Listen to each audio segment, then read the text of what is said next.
Mes chers frères et sœurs, bien-aimés dans le Seigneur à travers le monde, soyez les bienvenus à cette trompette du Seigneur, l'une des trompettes de la fin des temps. Nous vous souhaitons la bienvenue à cette grande émission que nous avons annoncée, à savoir l'étude de l'épître de Jude, le petit frère du Seigneur Jésus-Christ. C'est donc une joie d'être de retour et nous sommes d'autant plus joyeux et nous rendons d'autant plus grâce à Dieu de ce que pour une fois, nous pouvons commencer l'émission sans beaucoup de secondes ou de minutes de retard. Donc il est actuellement presque 19 h à Paris, 12 h à Houston, là où nous diffusons, au Texas. Et nous vous souhaitons la bienvenue en ce grand jour du samedi, le 8 août de l'an de grâce 2015. On va donc commencer ce grand thème. Nous irons dans la parole de Dieu en profondeur pour partager la parole de Dieu ensemble. Donc ce sera un banquet de la parole, et préparez déjà vos Bibles, vos stylos, crayons, surligneurs, bloc-notes, afin de préparer ce grand banquet selon que le Seigneur lui-même va nous guider. Et nous aurons aussi la fonctionnalité Skype pour des personnes qui pourront intervenir de temps en temps. Et nous rendons grâce à Dieu de ce que le Seigneur a rendu disponible de toutes choses. Et d'ailleurs, c'est une émission qui me tenait à cœur. Le livre de Jude, l'un des plus petits livres de la Bible. Il fait partie des 5 petits livres, des 5 plus petits livres de la Bible. Et c'est vraiment une joie de partager ce livre. Et nous allons le lire ensemble. Donc, mes frères, nous allons commencer ce grand parcours aujourd'hui à travers le livre de Jude. Ce que je vais faire, je vais d'abord le lire, nous allons lire ensemble. C'est un livre qui a 25 versets. Donc nous allons lire, je vais lire ces 25 versets.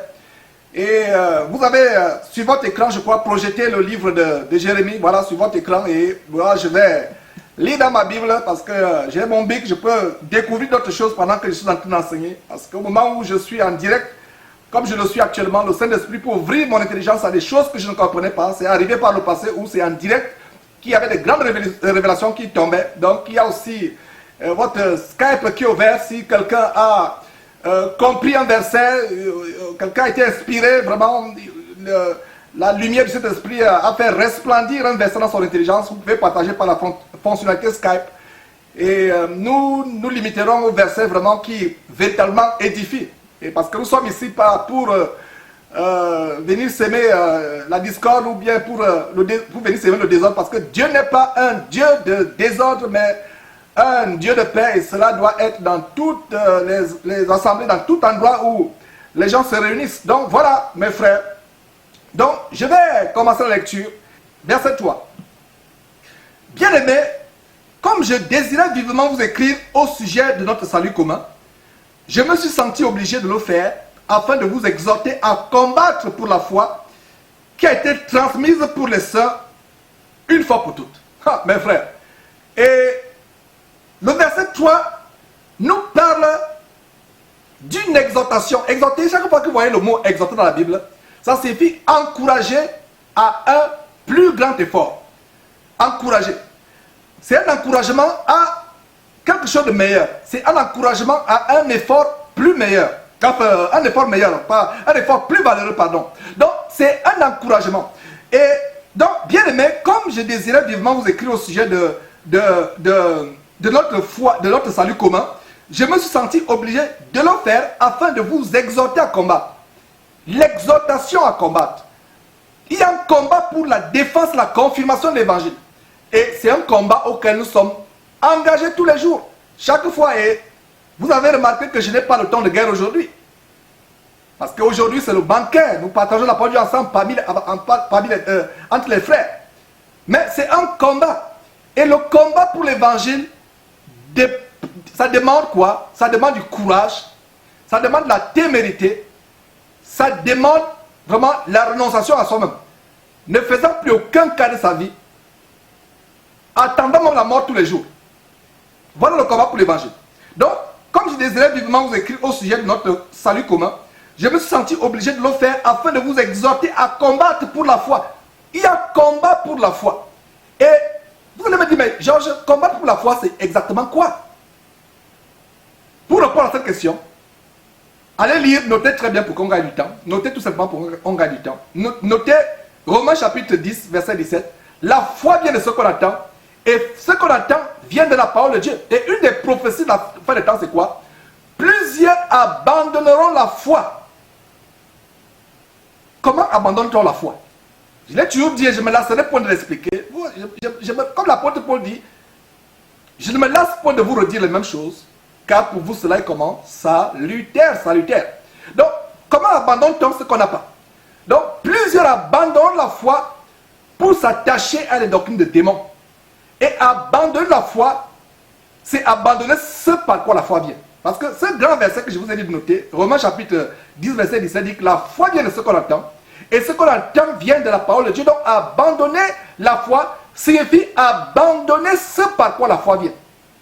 Donc, le combat de la foi, c'est le combat de garder ce par quoi la foi vient. Et c'est l'évangile pur.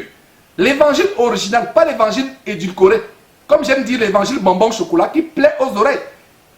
Parce que cet évangile, cet autre évangile, comme la Bible le dit, que nous avons aujourd'hui, c'est un évangile tout simplement pour ceux qui ont la démangeaison d'entendre quoi? Des choses agréables. Alors que la Bible nous dit que le vrai évangile de foi, vous l'écoutez, vous sentez comment votre cœur ronche à l'intérieur. Vous sentez comment vous avez mal. J'ai reçu des témoins, des gens qui disent, mais Georges, quand on te suivait pour la première fois, nous, on grinçait les dents. Nous pouvions entendre nos dents grincer.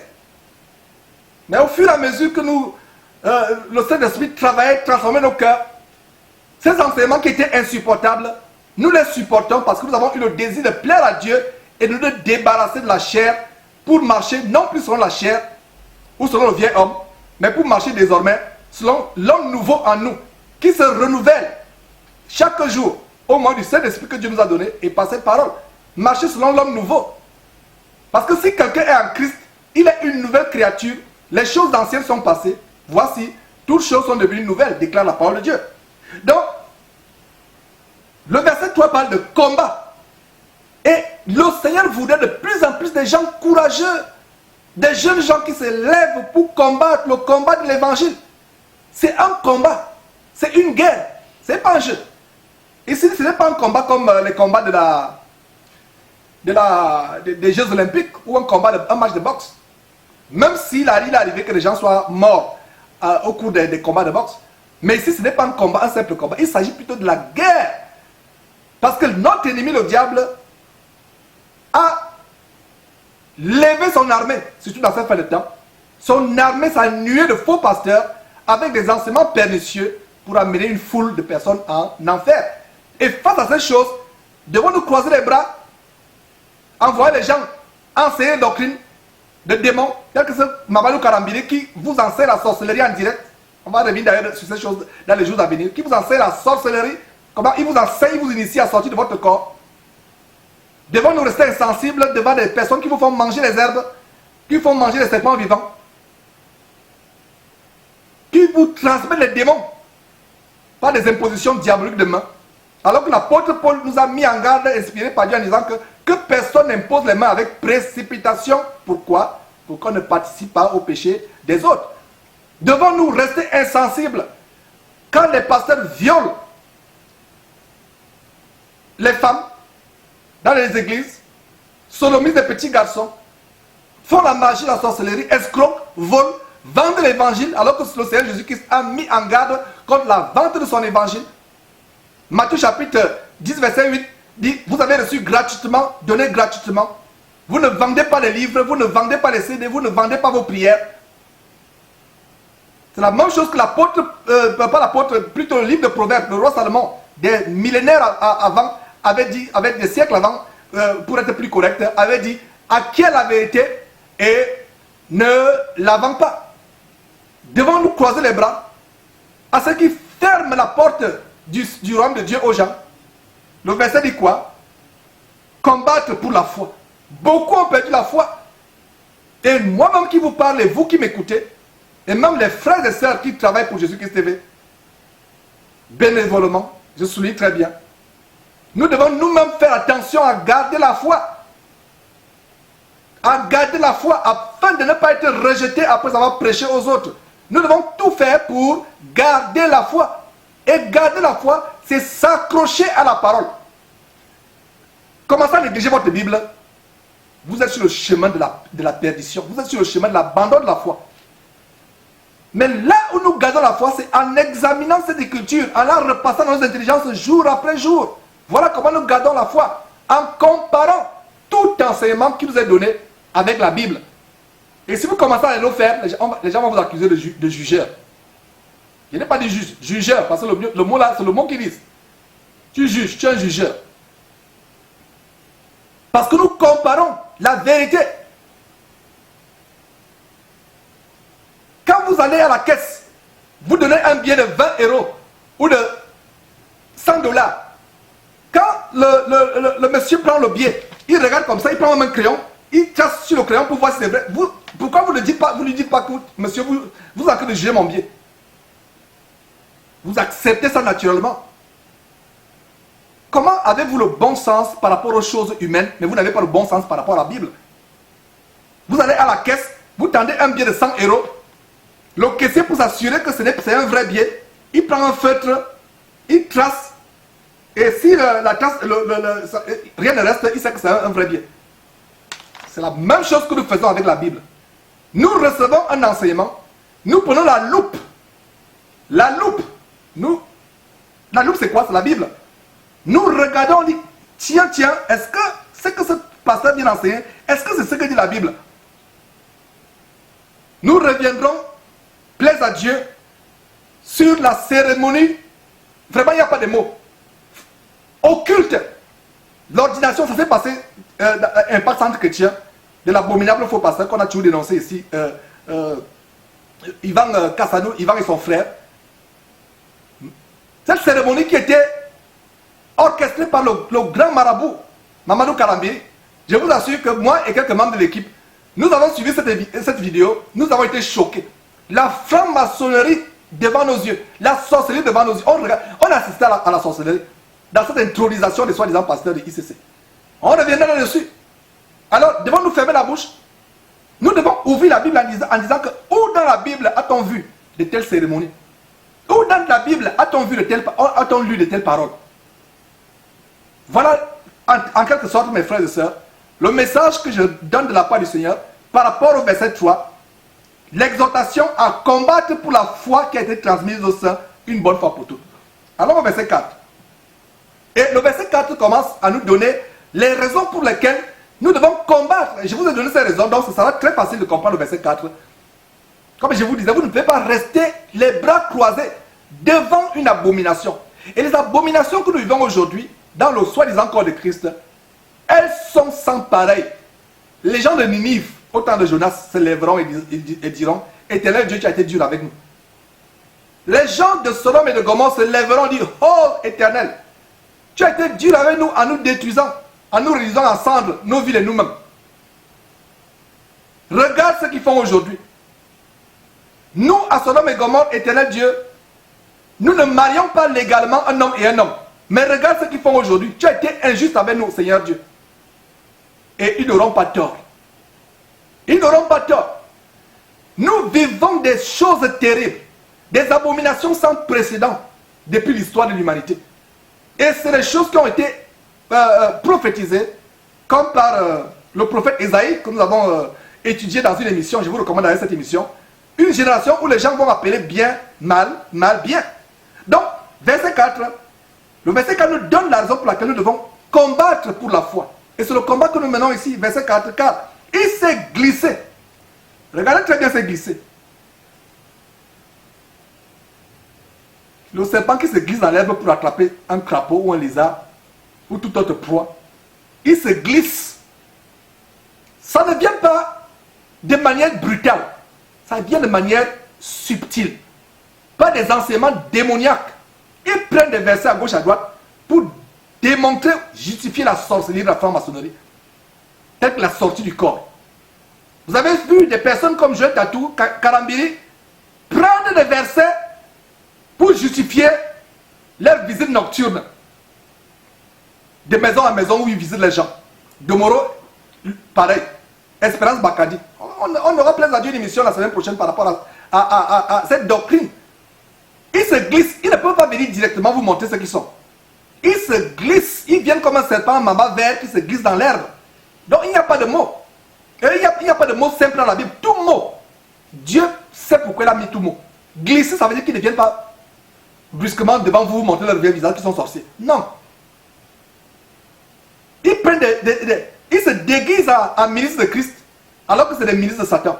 Cela n'est pas étonnant parce que leur père, le diable, se déguise aussi en ange de lumière. Donc, quand il s'est glissé parmi vous, certains hommes s'est glissé comme des serpents. Ce sont les véritables serpents parce qu'ils sont fils du serpent, le serpent ancien. Il s'est glissé parmi vous, certains hommes dont la condamnation est écrite depuis longtemps. C'est pour ça que quand nous avons fait l'étude du prophète Jérémie, du livre de Jérémie, Jérémie priait beaucoup pour les faux pasteurs, les faux prophètes de son époque. Jusqu'au jour où le Seigneur lui a dit, ne prie plus la condamnation. Voilà de quoi parle ce verset. La condamnation est écrite depuis longtemps. Vous ne pouvez jeûner tous les jours jusqu'à votre mort pour eux. Priez pour eux, il n'y a plus rien pour eux. La condamnation est écrite. Beaucoup ont blasphémé. Ils ont blasphémé comme le Saint-Esprit. Comme Amazou, un habitué de ICC, Alexandre Amazou, qui blasphème au sujet de l'histoire merveilleuse du pauvre Lazare. Histoire racontée de la bouche du Seigneur Jésus. En disant que Lazare souffrait de la maladie appelée Pti. Selon lui, Lazare avait la maladie, le syndrome de Pti, à savoir personne totalement stupide et imbécile ou idiote. C'est la raison pour laquelle Dieu l'a rapidement appelé au ciel. Rappelé au ciel. Il s'arrête à l'histoire de Lazare sur la terre. Mais il ne s'arrête pas à l'histoire de Lazare,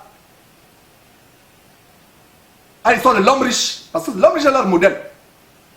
Alors que Jésus nous donne l'histoire dans cette histoire pour modèle comment l'homme pauvre a eu un meilleur avenir plus tard.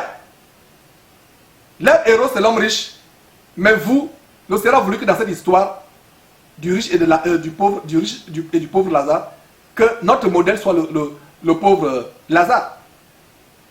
C'est la même chose que notre Léon Miang, qui dit qu'il hait la tête de Malachie, le grand prophète devant l'Éternel, qui nous a donné un merveilleux livre, Malachie.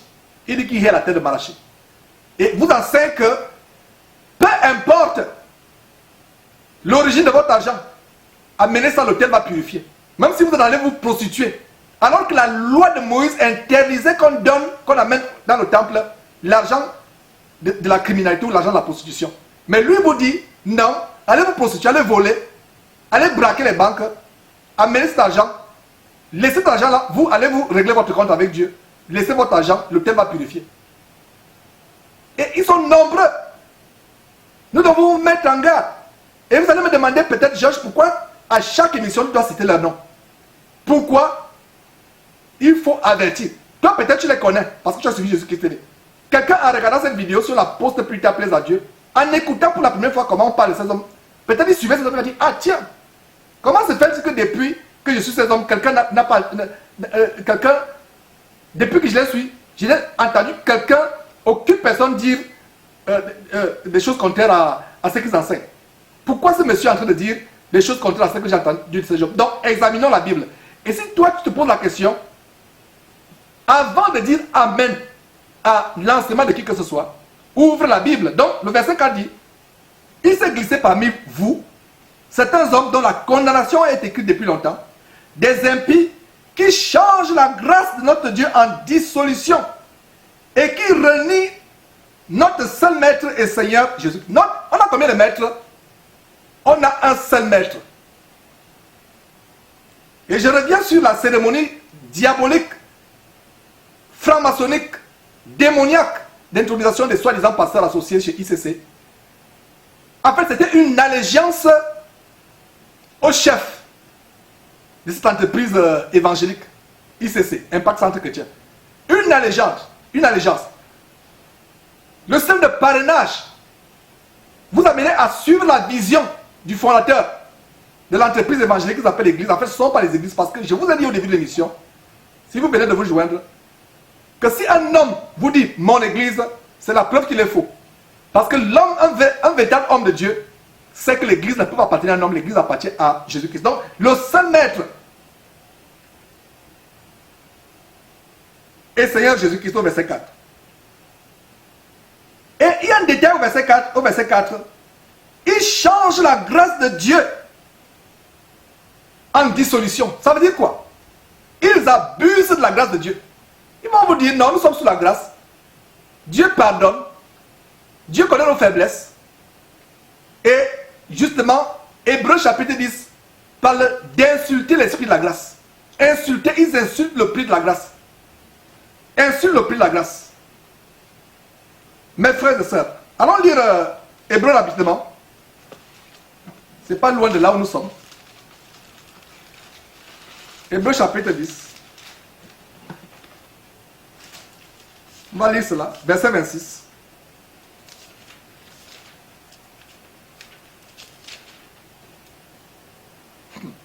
Oh là là, le verset 26 donne un détail, un avertissement terrifiant.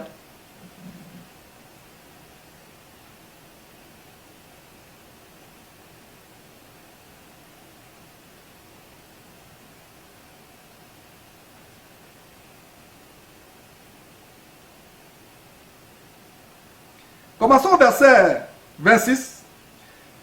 Le verset 26 nous dit ceci. Car si nous péchons volontairement, notez très bien, si nous péchons, je pense que vous y êtes, car si nous péchons volontairement, après avoir reçu la connaissance de la vérité, est-ce que quelqu'un qui est né de nouveau, est-ce qu'un disciple de Jésus-Christ peut pécher? La Bible dit si quelqu'un dit qu'il n'a pas de péché, c'est un menteur. Ça veut dire que nous pouvons pécher involontairement. Mais quelqu'un qui planifie le péché, imaginez-vous un chrétien qui dit, bon, ce soir, comme je suis encore célibataire, et après une longue semaine de travail, je vais me taper une bonne boîte de nuit, une bonne bouteille de champagne, et je vais voir s'il y a une prostituée quelque part dans cette salle, dans cette soirée, et me la faire jusqu'au petit matin. Et il a mercredi ou jeudi, il planifie pour samedi soir ou vendredi soir. Il fait déjà des projets. Voilà de quoi ce verset parle. Vous péchez, vous planifiez volontairement votre péché. Donc, si nous péchons volontairement, après avoir reçu la connaissance de la vérité, il ne reste plus de sacrifice pour le péché, verset 27, mais une attente terrible du jugement et l'ardeur d'un feu qui dévorera les rebelles. Celui qui a violé la loi de Moïse meurt sans miséricorde sur la déposition de 2 ou de 3 témoins. Verset 29, c'est là où je voulais vous amener. De quel pire châtiment pensez-vous que sera jugé digne celui qui aura foulé aux pieds le Fils de Dieu, qui aura tenu pour profane le sang de l'alliance par lequel il a été sanctifié, et qui aura outragé l'Esprit de la grâce? Retournons à Jude. Voilà ce que je voulais vous lire. Outrager l'Esprit de la grâce. L'Esprit de la grâce nous enseigne à renoncer à l'impiété, à l'impureté, au péché, aux souillures, à toute voie de mal. Voilà l'Esprit de la grâce. L'Esprit de la grâce n'est pas un permis, comme le permis de conduire qu'on donne aux automobilistes. Ce n'est pas un permis pour le péché. Ce n'est pas une licence pour le péché. L'Esprit de la grâce nous enseigne à renoncer aux impiétés du monde, à renoncer au péché, à renoncer à tout ce qui nous retient captifs. Voilà l'Esprit de la grâce, la véritable grâce. Comme je dis souvent, pas la fausse grâce. La véritable grâce qui s'écrit G-R-A, accent circonflexe sur A, C-E. Pas la grâce qui s'écrit avec G-R-A-S-S, 2-S-E, grâce, qui est, d'où vient le mot gracieux. Non. La véritable grâce nous enseigne à renoncer à l'impiété. Or, beaucoup de gens aujourd'hui ont fait quoi? Ont changé verset 4 de Jude. Ont changé la grâce de Dieu en dissolution. Ça veut dire quoi, selon ce qu'on vient de lire en Hébreux chapitre 10? Ils ont insulté, injurié l'Esprit de la grâce. Et toi, mon frère, toi, soi-disant pasteur qui écoute cette émission, si tu enseignes la grâce comme étant une justification du péché, comme étant un permis de pécher parce que nous sommes sous la grâce. Et l'apôtre Paul, écrivant aux Romains, disait, quoi donc? Pécherai-je parce que je suis non plus sous la loi, mais sous la grâce? Loin de là. La grâce nous enseigne, la véritable grâce nous enseigne à renoncer au monde, à renoncer au péché. Et la véritable grâce nous donne la force de nous débarrasser de tout ce qui nous tient captifs. Voilà la véritable grâce. Mes frères et sœurs, évoluons, verset 5. Nous sommes toujours dans le livre de Jude, qui est le sujet de l'émission aujourd'hui. Je veux vous rappeler, à vous qui savez fort bien toutes ces choses, que le Seigneur, après avoir sauvé le peuple et l'avoir tiré du pays d'Égypte, fit périr les incrédules.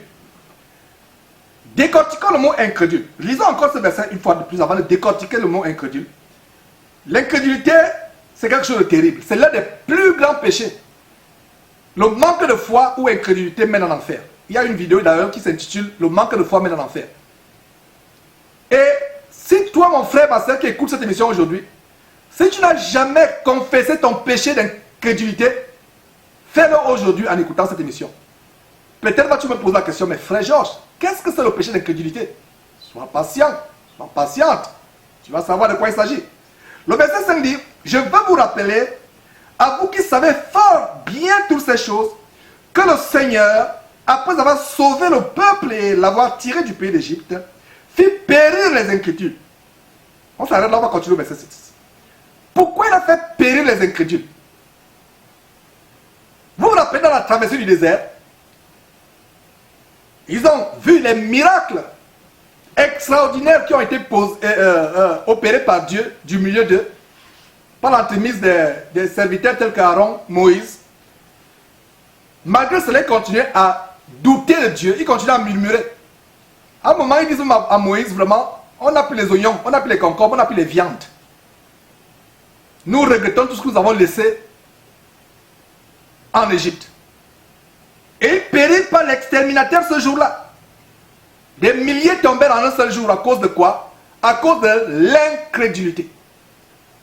Alors, si vous ne comprenez pas ce que c'est l'incrédulité, l'incrédulité, il y a d'abord le préfixe in, et crédulité. Dans crédulité, c'est le mot, ça vient du mot latin. Ne soyez pas intimidés par les mots grecs ou latins. C'est pour vous faire comprendre, mes frères et sœurs, d'où ça vient. Le credo, quand on dit par exemple le credo, ça veut dire que la croyance, donc l'incrédulité signifie l'absence de croyance, l'absence de foi. Et comment se manifeste l'incrédulité? Ça se manifeste par le doute, la peur, l'inquiétude. En fait, par votre incrédulité, vous êtes en train de dire dans votre cœur, ou bien ouvertement si vous murmurez, que Dieu est impuissant, Dieu est incapable, Dieu ne peut pas vous délivrer du problème que vous traversez. Dieu ne peut pas vous donner l'enfant que vous cherchez. Dieu ne peut pas vous donner le travail que vous désirez. Dieu ne peut rien faire. Alors il faut prendre d'autres voies, jusqu'à aller même voir des marabouts. C'est ça l'incrédulité. L'incrédulité est terrible aux yeux de Dieu. L'incrédulité n'est pas un péché. Dans la liste des péchés que les frères et sœurs ont, beaucoup sur la liste des péchés n'ont pas d'incrédulité, qui est le manque de foi. Et comment se manifeste le manque de foi? Le doute, la peur, l'inquiétude, l'impatience. Voilà comment ça se manifeste. Le doute, la peur, l'inquiétude. Vous avez peur. Un véritable chrétien a peur de quoi que ce soit ou de qui que ce soit. Il est fort dans la foi. Parce qu'il a l'assurance que Dieu est avec lui et personne ne peut être contre lui. Il a l'assurance qu'il est plus que vainqueur. Que ce soit la vie, que ce soit la mort, que ce soit quoi que ce soit. Il a cette assurance exactement comme l'assurance de Paul aux Romains, quand il écrivait aux Romains.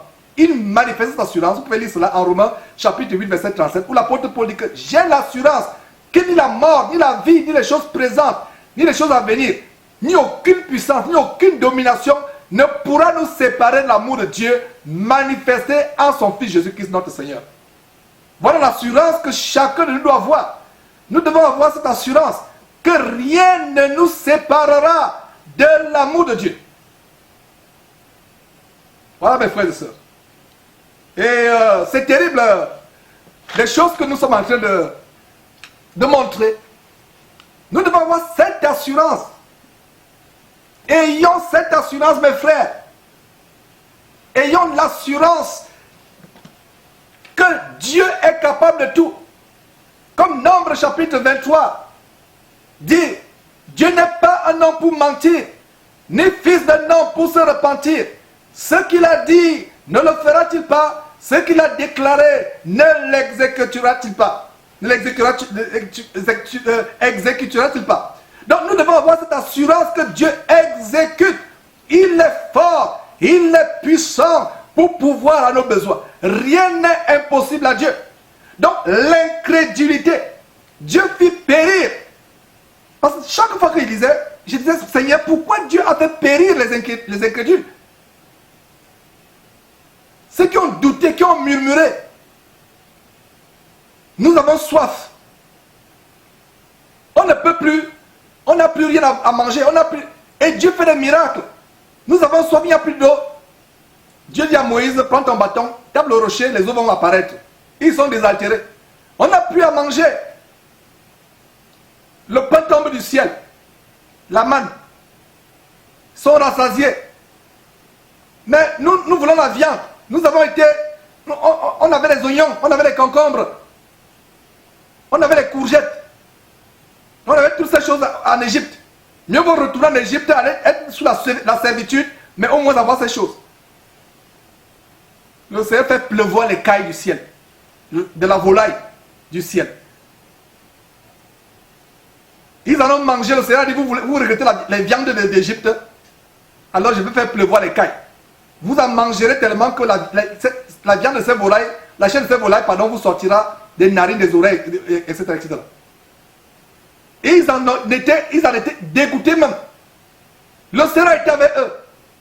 C'est la même chose aujourd'hui, mes frères et sœurs. Le Seigneur est toujours avec nous. Quand vous avez un besoin, une préoccupation, un sujet de prière, une maladie qui vous perturbe ou qui tourmente quelqu'un de votre famille, je l'ai toujours dit et je me lancerai pour le dire. Même si vous ne voyez rien s'accomplir, continuez à prier, persévérez dans la prière. Le Seigneur ne nous abandonne pas. Le Seigneur est présent. Il est là. Il y a des moments, peut-être il veut voir à quel point nous pouvons endurer, avoir la résistance dans notre foi. Il y a des frères qui disent, frère, j'ai l'impression que le Seigneur m'a abandonné. Le Seigneur ne peut jamais t'abandonner quand tu vas à lui sincèrement dans la repentance d'abord. Parce qu'en même temps que tu dis que le Seigneur t'a abandonné, vérifie d'abord si tu l'aimes véritablement. Vérifie si tu es débarrassé des choses dont il a en horreur. Donc le Seigneur fit périr les incrédules. Verset 6. Qu'il a réservé pour le jugement du grand jour. Enchaîné éternellement par les ténèbres. Voilà. Donc, je pense que, voilà, il fit périr les incrédules, point virgule comme un point. Donc on a fini avec cette partie. Dans le verset 5, il fit périr les incrédules. Maintenant, le verset 6 commence avec une autre préposition, un autre détail. Qu'il s'agit que Dieu, l'éternel Dieu, a réservé pour le jugement du grand jour, enchaîné éternellement par les ténèbres, les anges qui n'ont pas gardé leur dignité, mais qui ont abandonné leur propre demeure. Et vous pouvez lire cela, mes frères. On peut lire cela dans Genèse chapitre 6. Comment ils ont abandonné leur demeure. Les anges qui... et Genèse chapitre 6, c'est pas les fils de Dieu, mais il s'agit des entités célestes qui ont vu que les filles des hommes étaient belles. Et ils ont laissé leur domicile céleste pour venir s'accoupler avec les filles des hommes. Et si vous lisez la suite, avant la destruction de la terre par le déluge au temps de Noé, et de ces relations vraiment contre nature, terribles, entre ces entités célestes et les fils des hommes, des héros, des géants, géants en méchanceté, non seulement en méchanceté, mais géants physiquement, en son nez. Et donc, qu'il a réservé pour le jugement du grand jour, enchaîné éternellement par les ténèbres.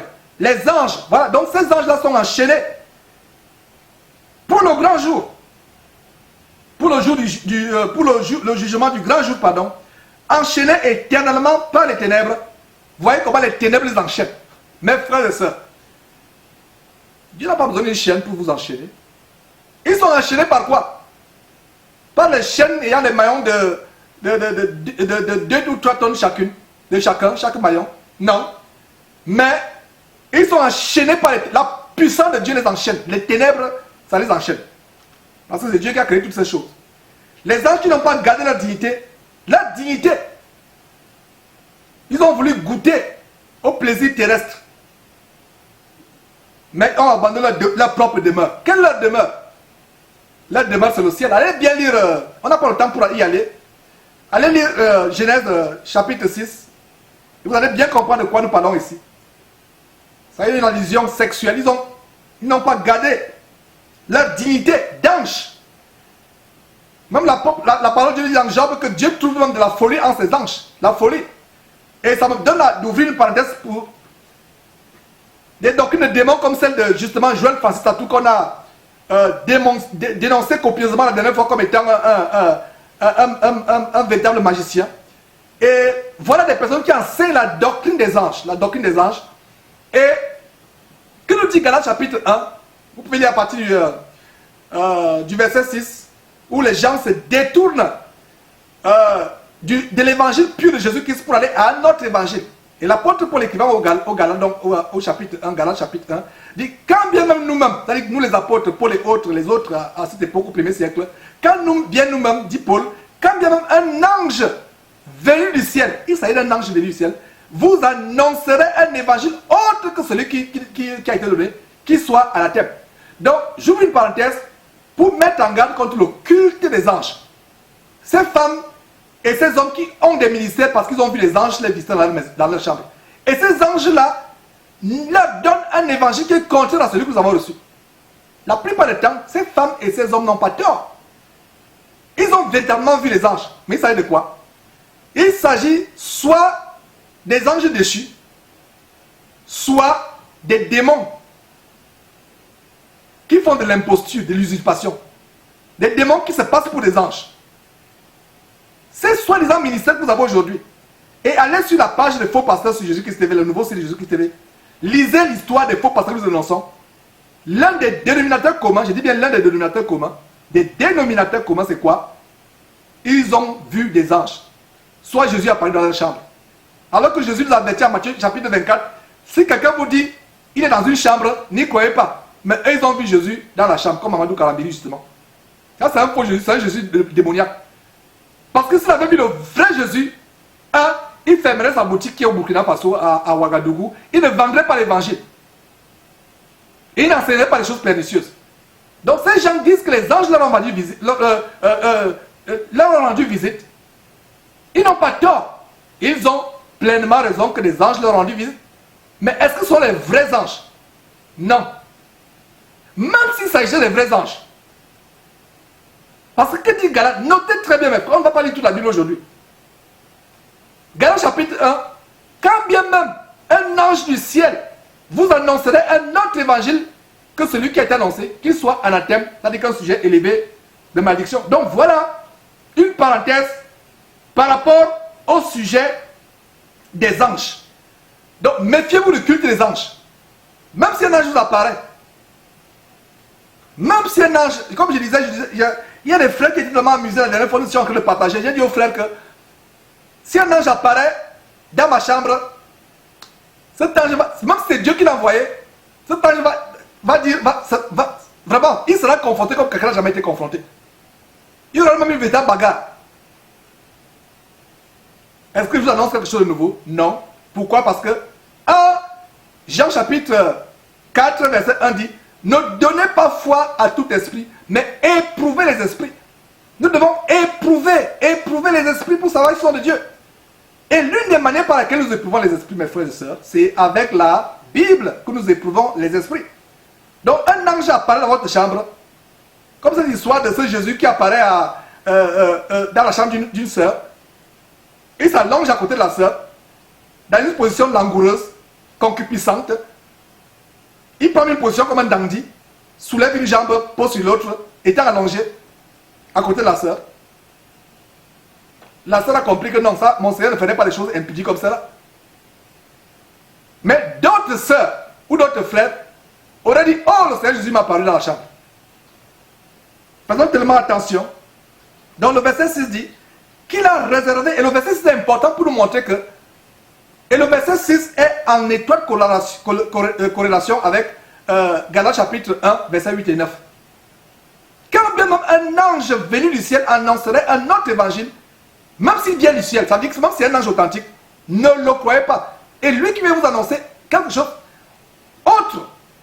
Parce que dans Hébreu, la Bible dit que les anges sont au service de ceux qui doivent hériter du salut. Donc l'ange ne peut pas venir vous dire quelque chose contraire à l'évangile. Si vous dites quelque chose contraire à l'évangile, cet ange, selon Galates chapitre 1, est un objet de malédiction. Et selon Jude, au verset 6, c'est des anges qui sont tellement... ça dit que un châtiment terrible les attend. Et regardez le verset 7. Que Sodome et Gomorrhe et les villes voisines qui se livraient comme eux à l'impudicité, qui se livraient comme ces anges. Regardez très bien. Beaucoup de gens ne comprennent pas, en fait, l'allusion contre nature qu'il y a ici.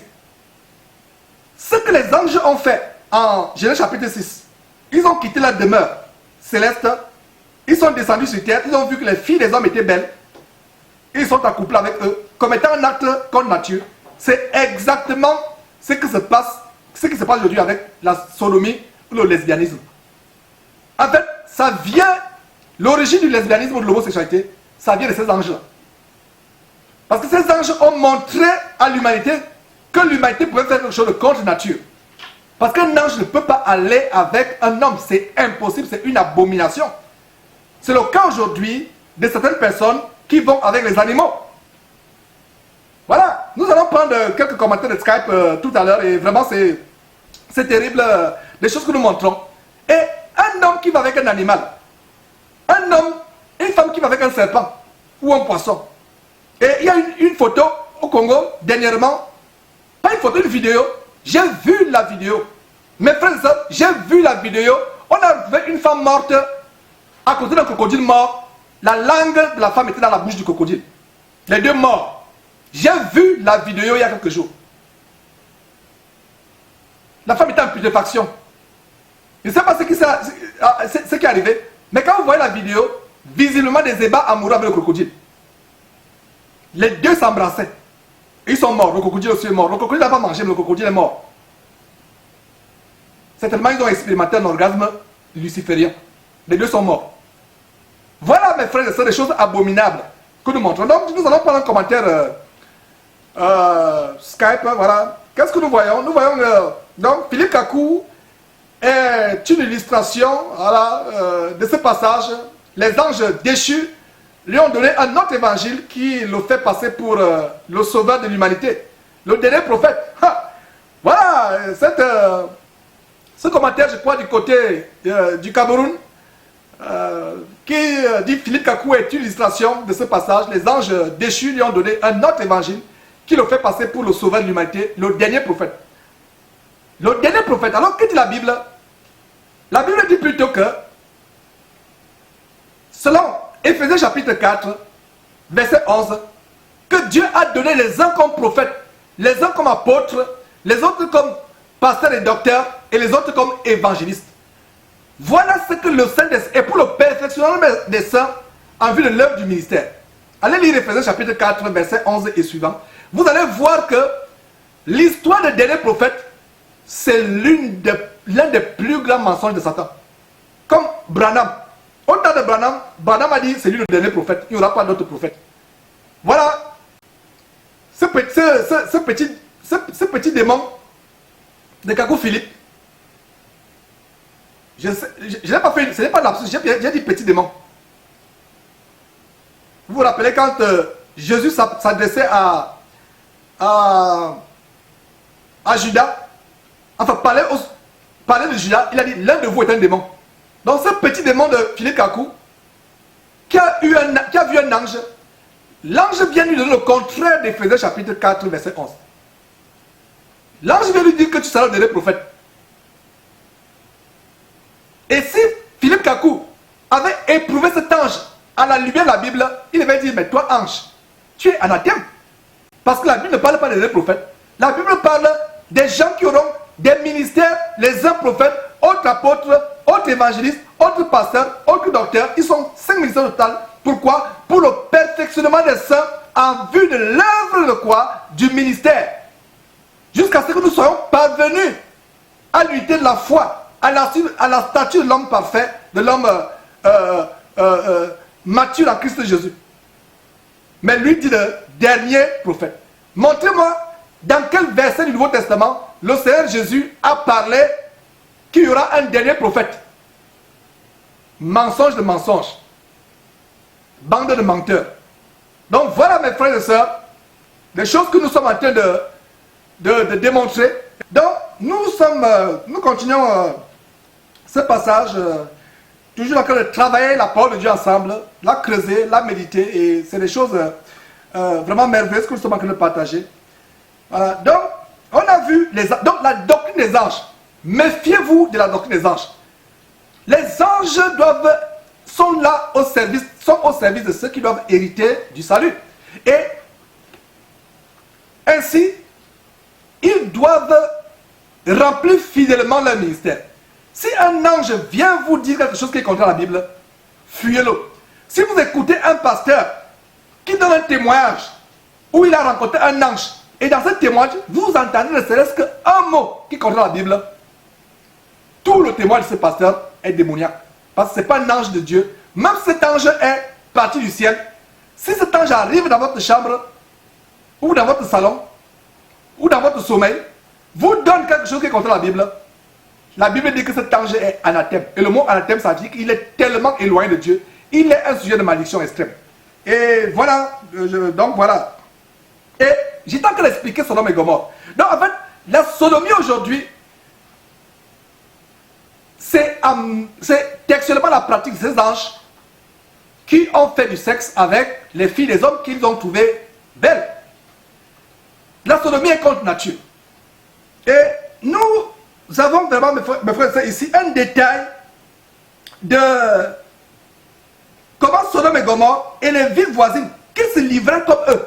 Et ici, est mis pour quoi? Et ici est mis pour les anges. Et donc vous voyez que la révélation ici, c'est que Sodome et Gomorrhe ont imité textuellement ce que les anges ont fait. Un acte contre nature. Les anges par la nature ne peuvent pas aller avec les humains, avec les femmes sexuellement parlant. Et c'est de là où sont parties des abominations telles que l'inceste, l'homosexualité, et pas vraiment l'inceste, mais il va dire les actes vraiment contre nature, bien que l'inceste aussi soit contre nature, mais vraiment les actes contre nature tels que des personnes qui ont des sexes opposés. Parce que la Bible dit que les anges dans le ciel, on sera comme des anges. Donc, ni homme ni femme. Il n'y aura pas de mari dans le ciel, il n'y aura pas de mari et femme dans le ciel. Nous serons comme des anges. C'est la même chose du sexe d'un animal et du sexe d'un homme ou d'une femme. C'est contre nature. C'est choquant. Un homme qui se fait sodomiser par un autre homme, oh là là mes frères, il n'y a rien d'aussi dégoûtant que cela. Même la simple pensée. Mais voilà, la sodomie a été légalisée. Même jusque dans les soi-disant églises, qui ne sont que des camps de concentration qui mènent en enfer, comme cette église, entre guillemets, l'église, entre guillemets, protestante de sodomie de France, qui a légalisé la sodomie. Vraiment, c'est terrible. Donc, verset 7, que Sodome et Gomorrhe et les villes voisines qui se livraient comme eux à l'impurité, à des vices, soulignez bien les vices contre nature. Si vous n'avez jamais compris que le verset 6 et le verset 7 parlent de l'homosexualité, la sodomie, voilà, les vices contre nature sont donnés en exemple, subissant la peine d'un fait éternel. Donc, ce verset doit faire trembler les homosexuels de frayeur, de même que ceux qui cautionnent l'homosexualité. Parce que le verset 7 dit quoi? Que Sodome et Gomorrhe et les villes voisines qui se livraient comme ces anges-là, comme eux, comme ces anges, à l'impudicité. Impudicité vient du mot grec pornoi, duquel nous avons le mot français pornographie. C'est-à-dire que si vous avez le sexe avant le mariage, même par la pensée, vous êtes un pornographe. Si vous allez vous branler sur Facebook, sur YouTube, en regardant des vidéos bizarres, vous êtes un pornographe, c'est l'impudicité, la pornographie. Pornoï. Les pornographes ne sont pas seulement à Hollywood, ou dans les films porno. Donc c'est ça. Donc, même la zoophilie, le sexe entre les animaux et les hommes, toutes ces choses-là, l'homosexualité, tout cela, le verset 7 nous montre le sort qui est réservé et que Sodome et Gomorrhe sont donnés en quoi? Un exemple. Un exemple. Et non seulement il y a la zoophilie, il y a aussi la nécrophilie, coucher avec les morts. Et non seulement il y a il y a tous les vices. Allez suivre notre article sur le site de website, enfin, la rubrique questions brûlantes. Une des questions, c'est que, est-ce que la masturbation est un péché? Et nous démontrons en effet que la masturbation est un péché, ça fait partie des péchés sexuels. Et nous donnons la liste des différents péchés d'impudicité. Il y a même des mots que vous allez rencontrer pour la première fois. Comme ces gens qui prennent du plaisir quand ils font des rapports sexuels dans une baignoire remplie d'excréments. Il a rempli d'excréments pendant des jours et ils viennent... voilà, des choses terribles. Ça peut vous faire choquer ou bien vous faire rire, mais qu'est-ce qu'il y a derrière? Il n'y a que les démons ou les anges déchus qui peuvent amener les êtres humains à faire de telles horreurs. Comme le mot abomination, il faut même un mot plus fort qu'abomination. Mes frères et sœurs, c'est pour ça que vous m'entendez toujours dire abomination, c'est parce qu'il n'y a pas autre mot. C'est abominable aux yeux de Dieu. Donc voilà le sort, Sodome et Gomorrhe et les villes voisines qui se livraient comme eux, comme ces anges-là, à l'impudicité, c'est-à-dire au désordre sexuel, à des démons sexuels, et à des vices contre nature, hommes et femmes, hommes et hommes, hommes ou femmes et animaux, les hommes et les morts, etc. Donc Sodome et Gomorrhe, c'est le même sort que vont avoir ceux qui se livrent à de telles choses. Et quand je pense donc que les soi-disant pasteurs, comme Laurent Schulberger, de l'abomination église protestante unie de France, qui vient justifier la sodomie, est-ce qu'il lit ce verset? Ce verset terrifiant. Le livre de Jude a des avertissements terrifiants pour notre génération.